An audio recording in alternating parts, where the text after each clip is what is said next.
Hello, everybody. It's Monday. It's 7:30. Means it's FTB Sports time.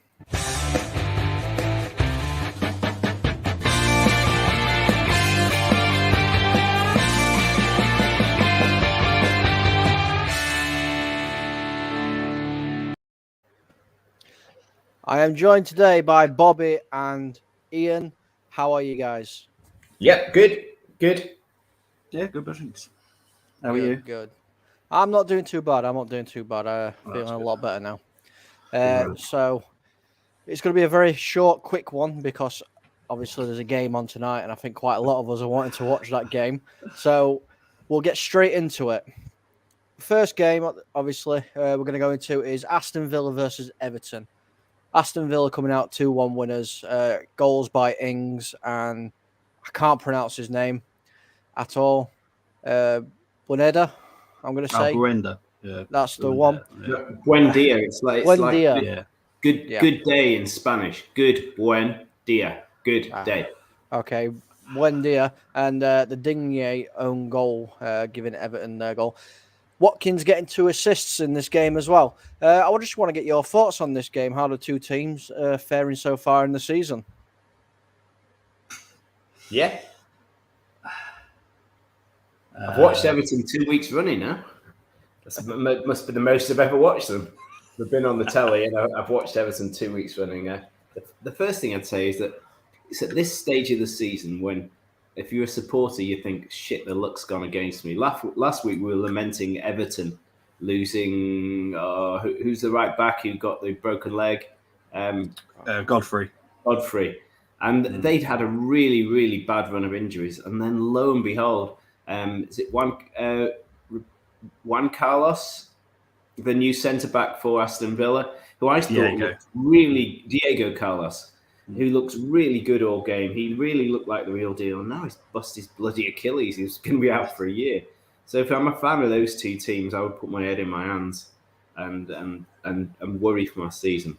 But in summary, I thought Villa had just a little bit too much, particularly up front, where they have lots of variations.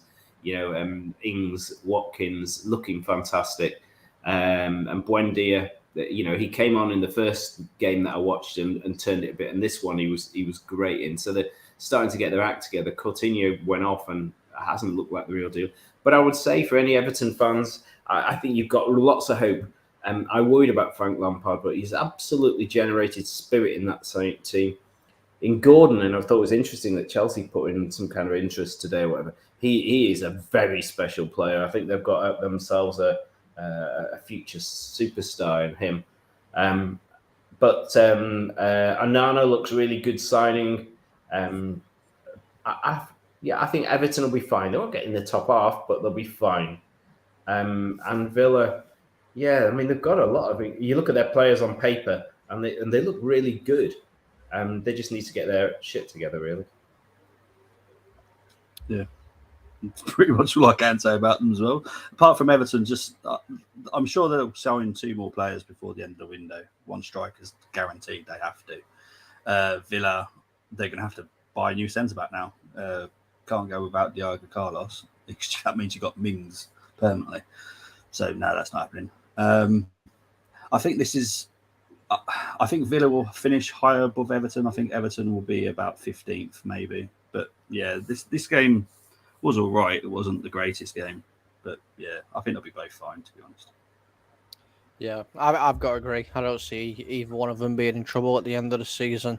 So that was short and sweet. We'll move on to the next one, and I know Bobby will have a bit to say about this one.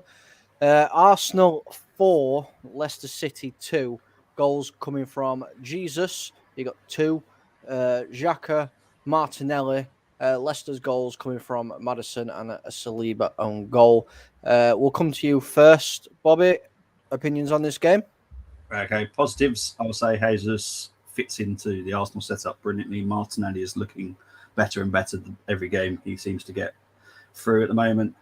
Defensively, I'm slightly getting concerned about Ramsdale. His decision-making isn't greatest, and anyone that wants to put the Saliba own goal literally on Saliba, what else could he have done?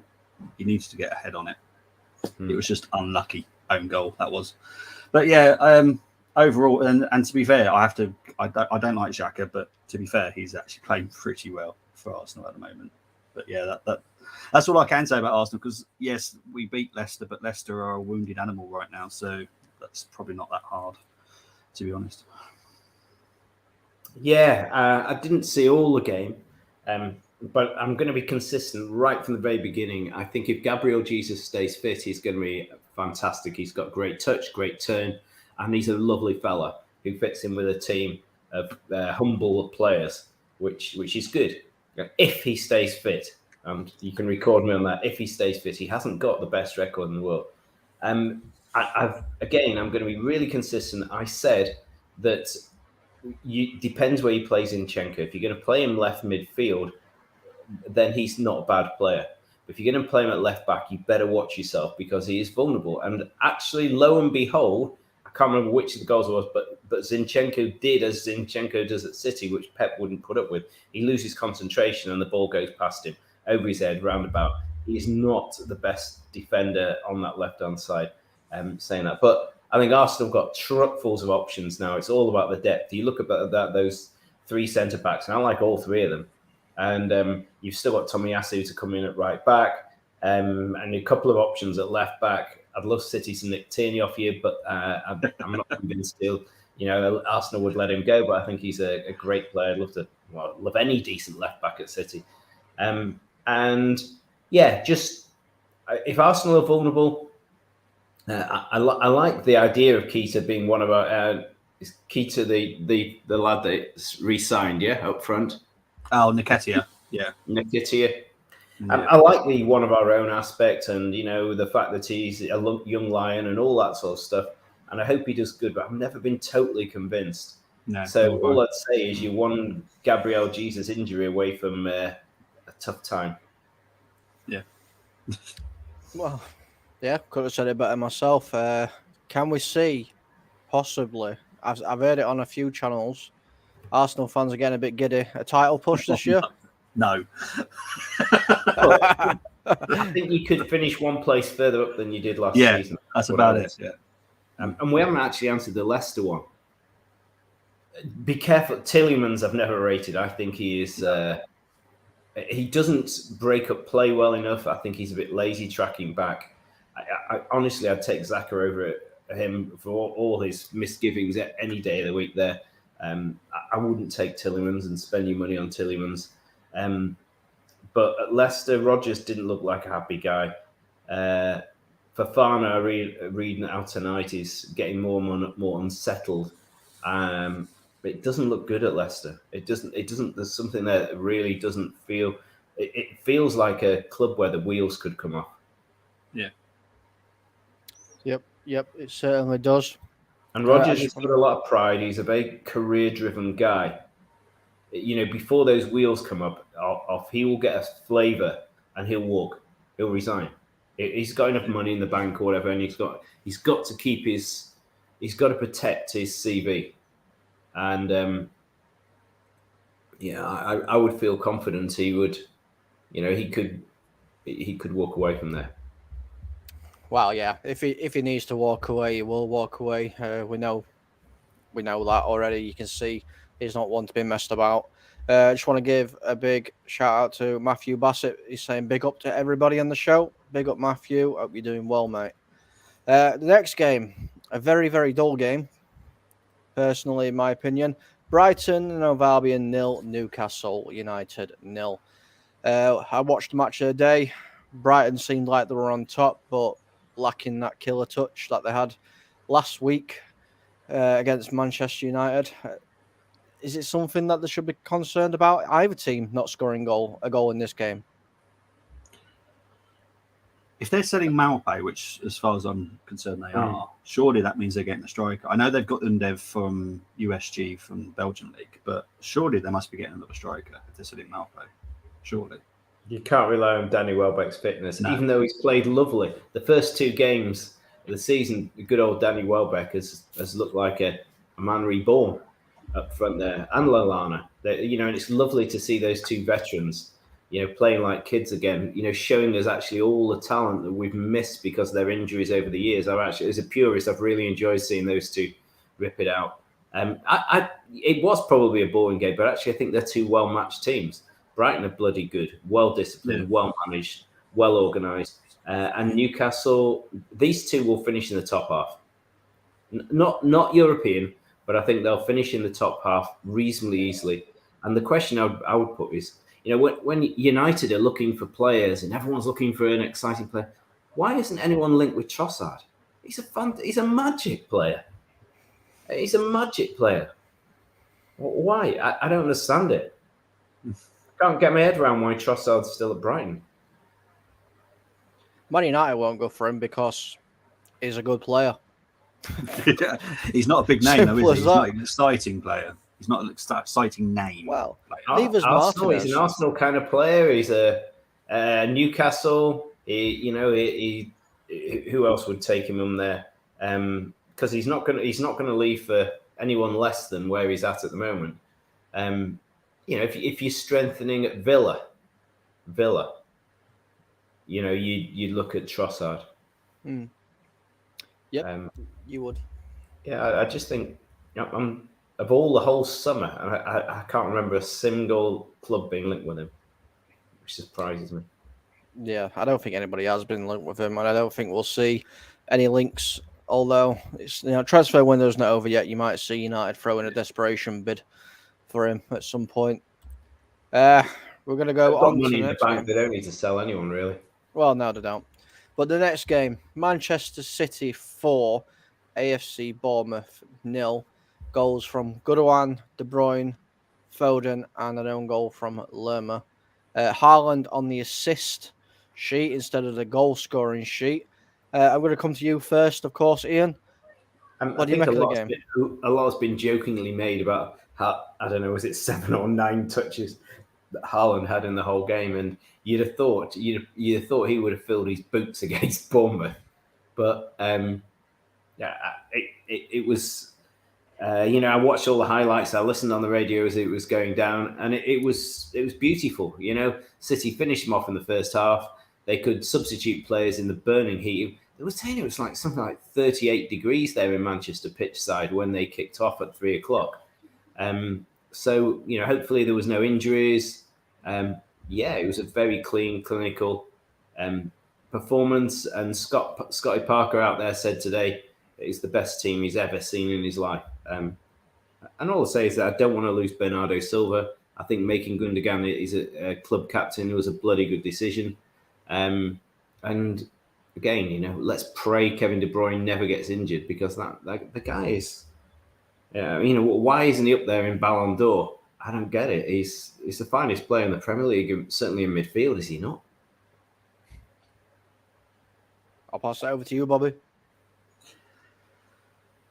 I hate saying it, and I love football clubs, but can we just give City this trophy now? Can we just give it to them? Because I can't see what everyone's saying. Oh, Haaland didn't score. Yeah, but Haaland took defenders away from the other players of City, and City has actually got like 0 threats. They've got 10 threats coming towards you. So Haaland can take all the players into the corner flag and just go, there you go, City players, you can carry on playing. Because this is what people didn't actually remember about Haaland. He's such a threat. The goals aren't always going to come, but the threat's always going to come from him being there, if that makes sense. It's like against Liverpool, I guarantee Van Dijk and Robertson may have to mark him out the game. Well, good luck to Trent Alexander-Arnold and Matip, because they're going to have the rest of the players attacking them too. Haaland is more than just the goals. I saw that at Dortmund. It's one of the German teams that I support. I thought it was fantastic at Dortmund. And if Bellingham comes to Liverpool, or do you know what? Could City go and try and get Bellingham next summer? I'd love it. What I would say is City are playing a gambler's game where I think if I'm right, they've got the least amount of first-team players registered than any club in the Premier League, because Pep likes a small squad. But you know what? If you go into a casino, that's a real gambler's pitch. You're thinking, if I get 2 injuries in midfield, it's a completely different ball game. And I'm surprised when, I think City are over £100 million in the bank in the last 12 months in the black, which is a surprise. So, the club will have made loads of money out of sponsorship, loads out of their Champions League run, winning the Premier League, etc. So they made a load of money last season. And actually, what have they done with that money? They've added another 100 million quid to it, which is a weird situation. That is bizarre. You look at the spending of Arsenal and Tottenham and lots of those teams to try to get closer to them, and City have just thrown them £100 million of advantage. It's mad, isn't it? It's almost saying like, right, Arsenal, Spurs, you spend 100 million, we'll give up 100 million, and let's see if you can give us a better fight. 200 million. Let's. It's like going. When you put handicaps on horses or whatever, yeah. We just said, right, we'll put 200 million handicap on City and still see if you can still catch it. He's got a point though. But that is a gambler's. If we don't, you watch Everton and Villa and you go, there by the grace of God, thank God we haven't. And Liverpool are having to play Nat Phillips or whatever tonight at centre back. I mean, I still think they will probably beat Palace, but to have 2 of their first choice centre backs or 3, I think, not available, you'd say, well, it's a gambler's game. So Liverpool are a major midfielder down, 3 centre backs, and they were only in their second game of the season. If that had happened to City, let's say after 6 games, and you remember the Champions League's going to be all over, and Europa with Arsenal or whatever. It's every single. I think in about 2 weeks, it's every single week they're going to be playing twice, leading up till the end of November when the World Cup kicks in. Yep. You get a couple of injuries, and you can't have De Bruyne playing every goddamn game. They've got him, Gundogan over 30, Walker at 32. That's the bit that worries me. It's the you get a bit of bad luck and suddenly the walls can come tumbling down. Yep, true, very true. In regards to tonight's game, I'm just wanting Luis Diaz and Salah to score a few goals for my 3 points. Yeah, that's what Colm wants. That's all I want tonight. I don't care about the result. Just get a couple of goals. I know you didn't care about the result yesterday. All you cared about was your exactly. I need it. I'm at the bottom. I need it. So we're going to go on to Southampton and Leeds. It were a 2-2 draw. RBO and Walker-Peters for Southampton, and then Rodrigo double for Leeds United. Another draw in this week. Are we looking at 2 teams that are just going to finish mid-table, not really pushing for anything this season? I think Southampton will struggle. Yeah, I think Leeds will be fine. I think Leeds have signed some amazing players. Jesse March has used his knowledge of the Red Bull system very well. Southampton, they've literally spent, no offence to Man City, because they bought 2 players from Man City, but they used players and they are not the greatest. Bazunu was on loan at a League One club last season, I think. Yeah. And they spent £13 million on him. Yeah. And Villa, I have no idea who he is. But they spent 10 million quid on him. I have no idea who he is. Yeah, I've heard his name once. He has got talent, and City have got a buyback for under 20. Really? In case he makes it, yeah. I worry about Southampton a lot. I like Ralph, but I do worry about Southampton. Well, isn't it funny, because Ralph was touted as a possible United manager only like 12 months ago. He was the leading flame, but no, I think that's another club where I think the wheels could come off at Southampton. But Leeds, you're right. Jesse Marsh bought some. If they can get a win and a draw, whilst they've got all those new players as the start of the season, I think that's pretty good. But all the reports I read on that game was it wasn't great. It wasn't very good standard. And Southampton got out of jail. Yeah. I mean, I've watched the highlights again. It didn't look like a very good game at all. So, now, I've got to agree. I think Leeds will be fine. Southampton, I don't see him struggling, but I think if the wheels do come off, we're going to see a massive crash and a burn. But what we'll do is go straight on to the next one. Another draw. Let me just point out one interesting one, that the similarity between Southampton and Leicester is that both clubs were bought by an older guy who then subsequently died and passed it on to his family, who probably don't have the burning passion and desire of the guy who originally bought the club. And that's not always good. And for both clubs that I've said this evening, I think the wheels could come off. And by that, I mean, they could plummet. And I think that's about the ownership of the clubs compared with where they were with those two passionate owners 4 or 5 years ago. Didn't Southampton get a new owner last season, though? Or at least the family sold it. I don't know who their new owners are, but I think he's pretty big, isn't he? I think he's got another club as well somewhere. Pretty sure he has. I might be wrong, but I'll miss you in the WhatsApp. If he's pretty big, he hasn't put his hand in his pocket so far. No, he hasn't. It seems mad. As for this game, I was actually there because I live. Molyneux's there. It was a interesting game, kind of. The referee was awful. Really bad refereeing that game. Wolves were slightly unlucky. Fulham look a decent team, to be honest. I'm quite surprised how well they've gelled. But Wolves just need a striker, and they should be fine, to be honest. Neto looks amazing. How's Neto playing now? Is he getting back to full form? Yeah, because when I saw him 18 months ago before the injury, I thought he was going to be one of the best players in the world. He was that good at 19, 20. If Wolves can keep him, he was brilliant on Saturday. I was so impressed with him. Their new signing, Guedes, came on, but for some bizarre reason, he's very small and they put him up front. I don't know what they were thinking, but he looks decent, but not as a striker. So Wolves just need to buy a striker and they'll be fine because they just need to put their chances away. But Wolves have sent out on loan the guy they paid 30 million. He's rubbish. He's awful. Portuguese guy. Yeah, Fabio Silva. That's the equivalent of City spending 150 million on a player. Yeah. I mean, they spent 30 million or something on him, didn't they? 35 on I think 35. He was 18 at the time. Yeah. 17 or 18 at the time. He's awful. Yeah. He's doing well at Anderlecht, but that's literally his level, Anderlecht. So.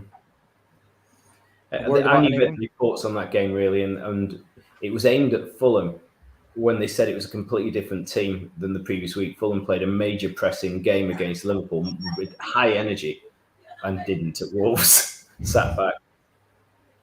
Yeah, well, he missed that penalty as well, didn't he? I would say Neves looks amazing as well. He's got a new system to his game. He's very defensive as well now. He is like a magician. He needs to be signed by someone because honestly, he was mind blowing on Saturday. There you go, Colm. Go down the Molyneux, get Neto and Neves out of Wolves.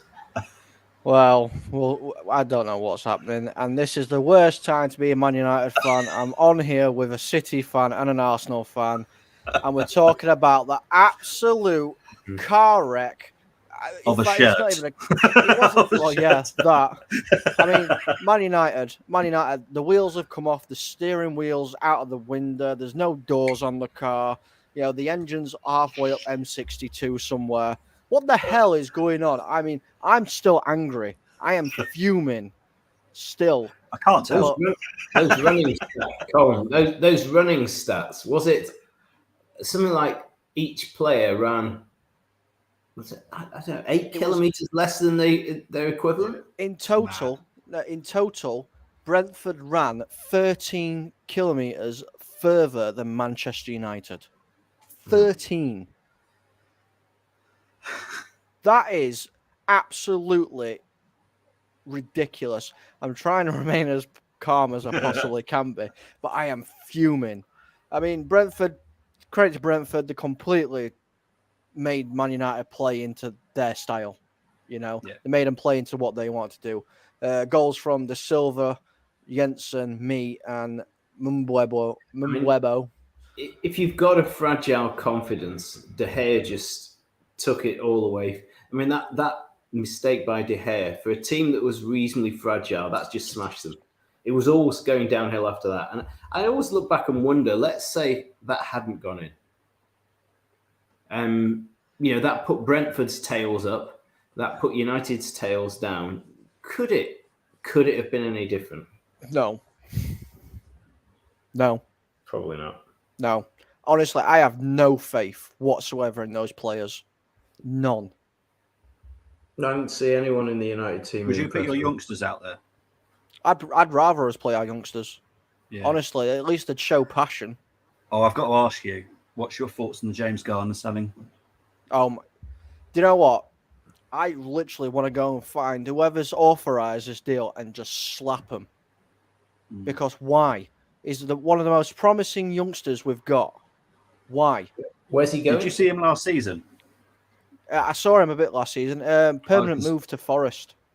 Yeah, I watched him because I watched the main football I do is the Championship, and I watched Gardner play in what at the beginning of the season, Nottingham Forest were really poor, and Garner was the only one that shined. But he also shined when Nottingham Forest was still playing brilliantly at the end of the season.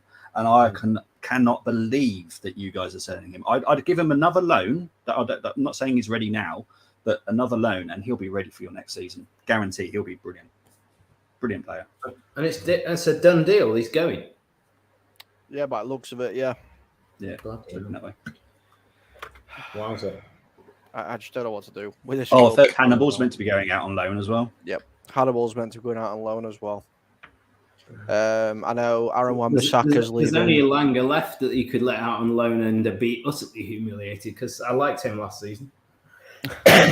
Yep, I like it. Matthew is saying he'd start Gardner, Iqbal, Garnacho in the next game. 3 youngsters. And he's also saying that Chelsea are interested in Gardner. Oh, that's going to be painful if you send him to them. This is what I mean. That's going to be painful. That's madness. No, I mean, like I said, all credit to Brentford. You know, they're a better team, and I just want to get away from this game. I'm not gonna lie. One player would sell, and they were talking about PSG offering like 100 million for Rashford. Shit, I'd wheel him out of there for 25, because I mean he's just going down the same road as Dele Alli and Harry Winks. Who've plateaued, peaked. I'm not certain he'll ever make it again now, Rashford. I watched him and he was clueless. His movement off the ball was rubbish. His positioning was poor. If PSG offer you a load of money for Rashford, take it. If PSG offers 100 million for Rashford, I will personally strap him to my back and swim the English Channel. Yeah. And give him to him, hand delivered. But now, go from one bad goalkeeper for Man United to a good goalkeeper for Nottingham Forest. Obviously, Dean Henderson managed to keep him into the game, made some big saves, and Forest winning 1-0 against West Ham. It's great to see Forest back in the Premier League, isn't it? It's beautiful. I think me and Ian are of the age that we can remember when they were big. Absolutely, a team.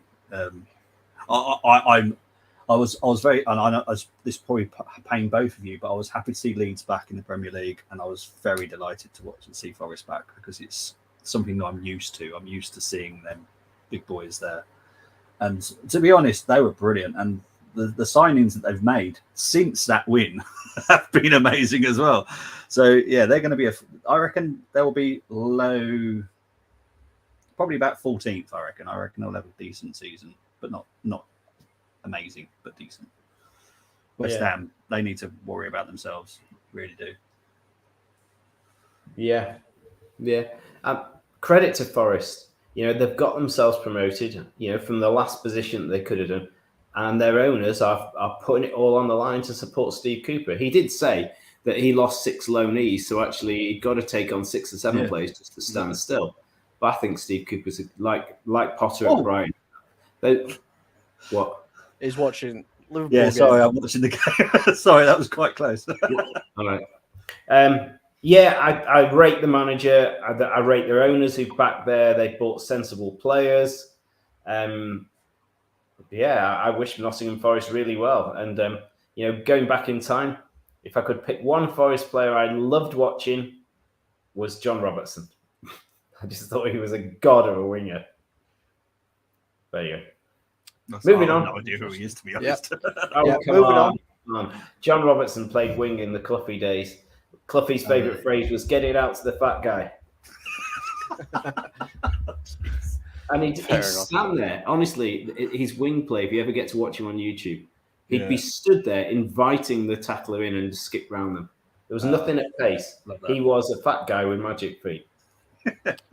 So we'll move on very quickly to the last game we're going to talk about because the game has kicked off and I know we all want to go and watch it. Chelsea 2, Tottenham 2. Good game, good derby, let down at the end. Yeah. On the basis of what Chelsea did yesterday, they are championship contenders. You know, they had absolute spirit, absolute fire. They've got some great players. However, I did say Sterling needs 10 chances to score a couple of goals. And I think that was kind of proven yesterday. And by all accounts, I didn't watch all the game. I only watched the last 20 minutes when it all kicked off. Spurs were the second best team and they didn't even deserve those 2 goals. Yeah. But Koulibaly, I knew he was going to be fantastic. I loved him yesterday. He made my day. That's all he was saying. All watch long. Koulibaly's amazing. Oh my god! I thought he was absolutely fantastic. I thought he was so good because they just weren't marking him on the corners, and then they just chose to put Son on him, and I'm like, this guy can do it, and I wouldn't have been surprised if he scored a hat-trick yesterday. To be honest, he was so good. I will pray for it. I know you were. But yeah, Chelsea were just unlucky. And the refereeing, and I don't know if you heard Jamie Carragher's comments as well, were just appalling. And I can't believe that he hasn't come out and apologised for those comments yet. He's a scumbag, Jamie Carragher. I mean, he was applauding violence and bad behaviour, even though they're role models to every person in the world. He's a scumbag, Jamie Carragher. I guess if he was applauding them for fisticuffs, etc., he would have probably been very, very pleased if they started spitting at each other. Exactly. Probably. But that is it. I forgot to mention something earlier. Sorry, on the Man United bit. Not that you've not had enough. Eric Tag, 10 Tag or whatever he is. Yeah. I've got 2 big question marks. You're this student of the game, this philosopher or whatever. Your mark signing that you've made so far is a 5'8" centre-back. If you study the Premier League at all, you look at those 4 centre-backs that Liverpool have got.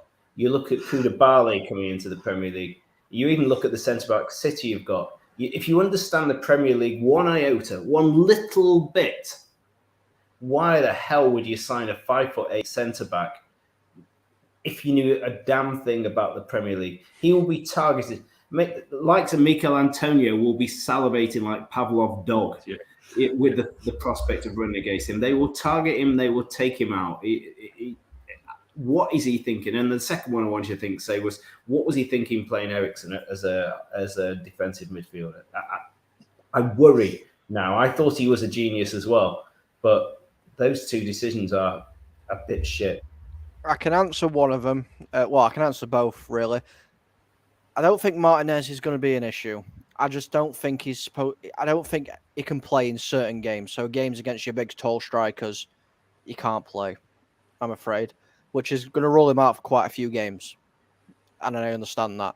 The second one is, the reason why he's played Eriksen where he's played him is because I've read somewhere that there's certain Man United players that have it in their contract that they have to play a certain amount of minutes and a certain amount of games this season. That is true. Really? Yeah, yep. That is actually true. Yeah. Which is why he's been pushed back. Wow. But now, that is it, guys. Thank you very much. 35 minutes so we can get back and watch the Liverpool game. Before we go, Ian, where can we find you? Guests on FTB Sports anytime you want me on. Probably a week today in this slot. Smashing. And Bobby, you can find me here and also Football Values TV on Thursday. I'm doing the West Ham game against Viborg. I think it is. Cheers, Colm. Absolutely amazing. And I am Colm. You can find me here every Monday. So I will see you all next week, guys. Yeah. Enjoy. Goodbye. Oh, next Monday's your Waterloo at Anfield, isn't it? So you won't be doing this show. You'll be no. We'll be doing the watch along. All right. Cheers. Yeah, so you'll see me. You'll see me break something. See you later.